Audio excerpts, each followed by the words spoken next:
All right. Super cool. Hey guys, what's going on? So this is what's happening for me. I found this toolbox. This is going to be my Coleman repair box. Because up until now, I've been pretty much putting everything in these little cardboard boxes, and I'm starting to run out of room. But this is a beauty. This is a beauty box. This is a Kennedy Model 520, man. These things are hard to find, and at least here in Canada. I'm sure there's more of them in the States. But I paid 50 bucks. I paid 50 bucks for this box, and it's awesome. Somebody, yeah, I'm going to show you. Actually, I'll bring you over just to show you that it's a genuine Kennedy. There you go. And somebody's been in here and redone the felt, but this box is nice. It really is. I'm totally happy about this. I'll have more than enough space. I even got keys. You know, I've already put a couple things in here. It's sort of a precursor to what's going to happen, but really nice box. Really nice. You know, all kinds of room for stuff. Put tools and larger pieces up here, but anybody that knows about toolboxes knows about Kennedy. So, you know, you take that, do what you want with it. But that's a super nice looking box, man. Everything is there, keys, all of it. It's all there. So, but that's not all. That's not everything that I have to show you today. This is going to be cool because I got another little piece in the mail here today that we'll do this. The springs are still good in there and everything. I can't believe it. Put that down there for now. But I got more goodies in the mail. What do you know? More goodies.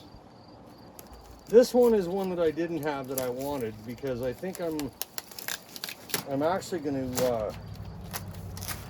This one's going to be the one that gets restored first, I think. I had it in my mind that I was going to do a 3-burner, and I'm going to do it. But this one is a little bit more old and antique-y, and I think from a collector's perspective is actually a little bit better of a subject to do that too. So let's see what we can come up with here. And again, this is really well packaged. Really well packaged. But inside here is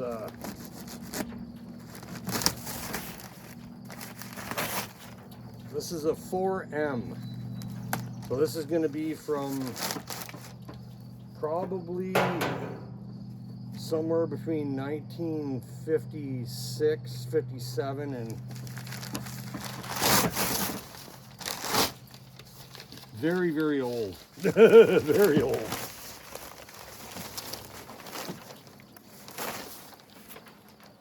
Now, when I saw this, I mean, I knew, you know that it's going to need work, right? You know that it's going to need work. The first thing I'm going to do is see if I can get it to run. Now, I'm not going to do that right now, but I am going to do that. Before I start playing I'm going to give you a new paint job game. Leather business in here. What is this? Huh, hang on.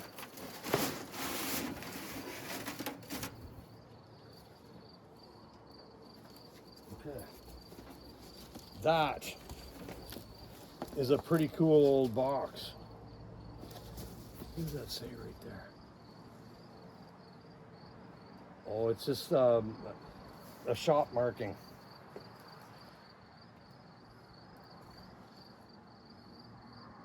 Even got the Toronto address. That is super cool. And I got a really nice piece of leather. I might be able to weave that into something. But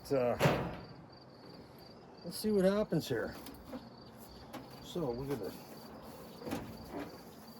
This is not a stove that I'm super familiar with, because I've never had one, but I know that it does this. That's locked in, okay.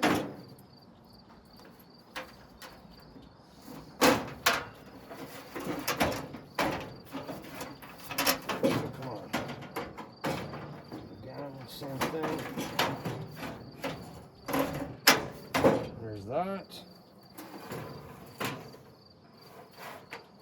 Oh. So the label is not super good. There's a couple little bit of woogers, bends. The grill looks good.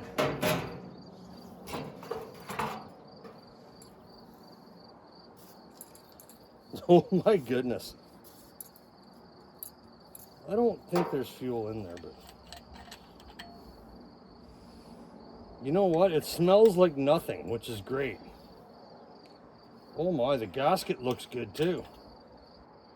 Let's see what we got going on here. That's closed. Oh. Oh. Oh. We might have some luck here.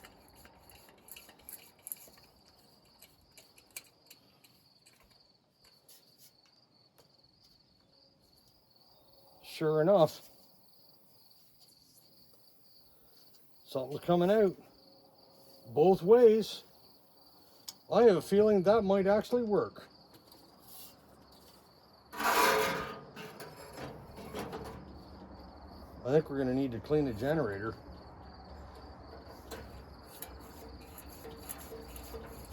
Yeah, it's got a little bit of a warpy doodle in the bottom of it, but you know what?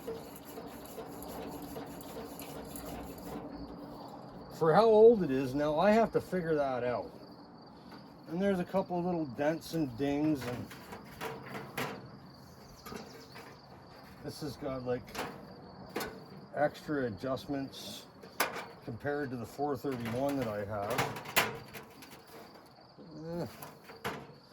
I'm wondering whether I don't actually have my glasses out here, but I'm not seeing a date. And there, maybe on the end here. At any rate, it could be on the bottom of the case too, right? That's sometimes where they used to be.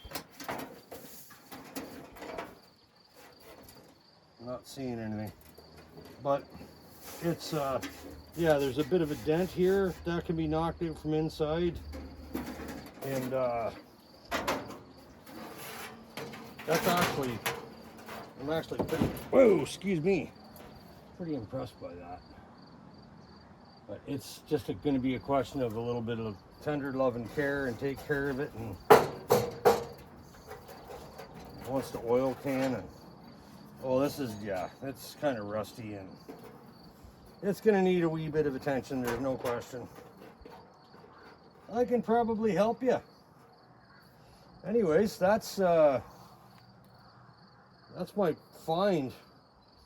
This was actually pretty cheap. Again, another one that probably cost a wee bit more money to ship here than it was actually, than I paid for the damn thing. So that seems to be okay.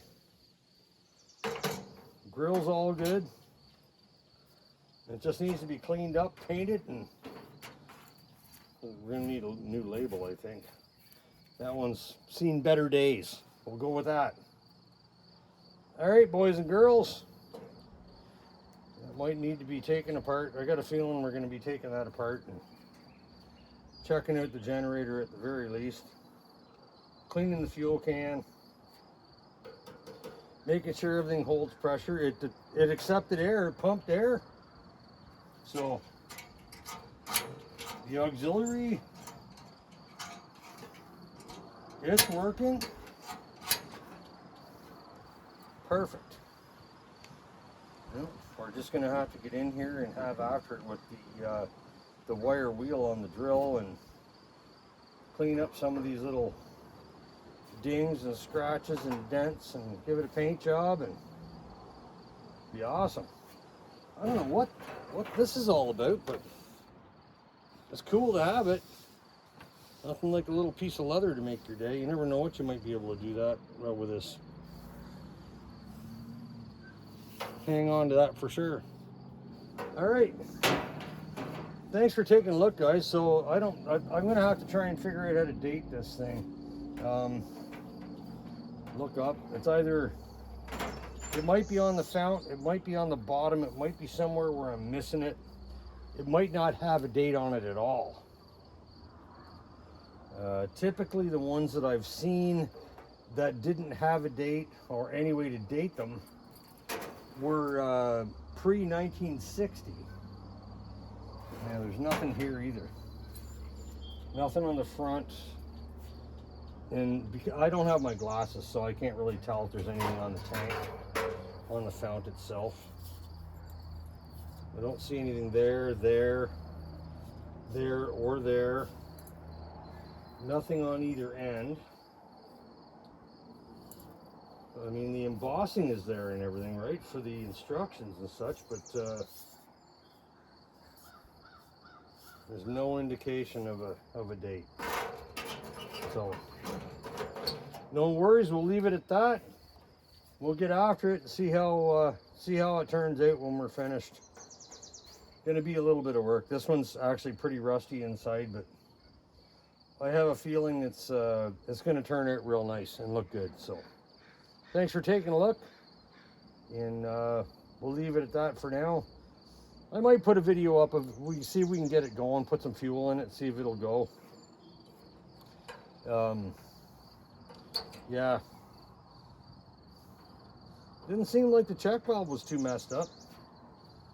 I mean, the cap looked good, the gasket looked good on the cap. It's kind of, you know how the gaskets get really stiff? I can feel it. You know, if you want to crank down on that, it's probably going to be okay for 1 or 2 tanks of fuel, and then it's going to be useless. You're going to have to change it. And it's one of those, it's one of the caps with the hole, right? So the vent hole. Somebody's put a gasket in this. I can pretty much guarantee you somebody's put a gasket in this. But this is considered the most dangerous of all the Coleman fuel caps. This is the one that set the poor little girl on fire back in the day when there was a lawsuit against Coleman. It was unfortunate, but it did happen. All right. Again, thanks for taking a look, and that's going to be it for now. We'll figure out when we can get something going on here, get after this, try and get it cleaned up, get the burner cleaned up. I mean, it's not going to take much. You just run the wire wheel on it, give it a paint job, find a new label. You know, try and be careful that you don't make a mess of everything. And most of it is, all I have to do is really tape off just a couple of areas to stop the green paint from getting on the mechanical end of it. Or most of it, like, you know, the pins and such. All right, we're out of here. Thanks, guys. Keep them lit.